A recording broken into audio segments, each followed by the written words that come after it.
एक माँ बच्चे को जन्म देती है और स्वयं उसके गर्भनाल को पत्थरों से तोड़ती है।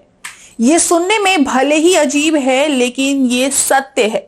आमतौर पर जब कोई बच्चा जन्म लेता है तो उसके गर्भनाल को नर्स या फिर किसी दाई से कटवाया जाता है, लेकिन स्वयं अपने बच्चे के गर्भनाल को काटना शायद एक माँ के लिए इससे दर्दनाक कुछ भी नहीं है।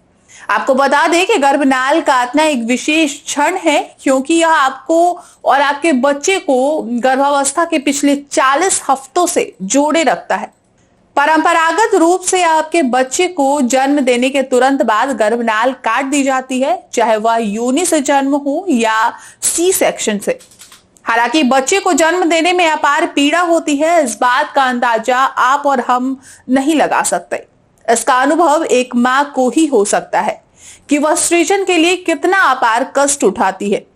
शायद माँ इसीलिए महान होती है। एक माँ की जिंदगी का सबसे सुखद दर्द है वह दर्द जब माँ अपने बच्चे को जन्म देती है। यह प्रकृति द्वारा इजाद की गई अद्भुत विधि है कि भयंकर शारीरिक पीड़ा के बावजूद एक माँ को अपूर्व मानसिक खुशी होती है जब माँ अपने बच्चों को जन्म देती है। ऐसा कई माँओं का कहना है और डॉक्टरों का भी। दरअसल ये कहानी है सिंधु ताई की, जिन्होंने अपने बच्चे के गर्भनाल को पत्थरों से तोड़ा था। कुल 16 बार पत्थरों से वह नाल पर मारी, तब जाके नाल टूटी। सिंधु ताई के जीवन की कहानी बेहद दर्दनाक है। अब आप सोच रहे होंगे कि सिंधु ताई आखिर है कौन, तो आपको बता दें कि सिंधु ताई का महाराष्ट्र के वर्धा जिले के चरवाहे परिवार से संबंध है। सिंधु ताई का बचपन वर्धा में बीता। महज 9 वर्ष की उम्र में उनका विवाह एक अधिक उम्र के व्यक्ति के साथ कर दिया गया। सिंधु ताई ने केवल 4ठी क्लास तक की पढ़ाई की थी। वह आगे भी पढ़ना चाहती थी, लेकिन शादी के बाद ससुराल वालों ने विरोध जताया और उन्हें घर से निकाल दिया।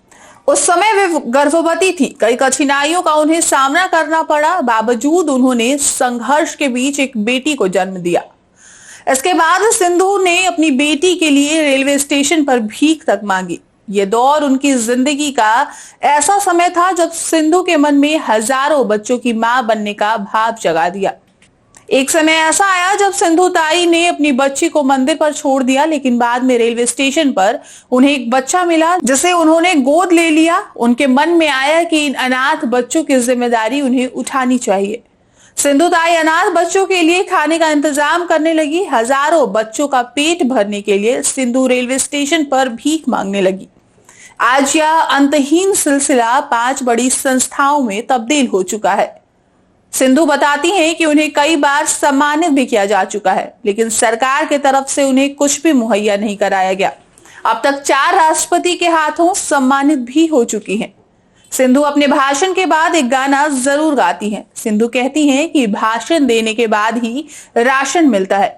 ये कोई कवित्री नहीं है, ये शायर नहीं है, ये वो है जिन्होंने अपनी जिंदगी को जिया है और सैकड़ों हजारों लोगों की जिंदगी को संवारा है।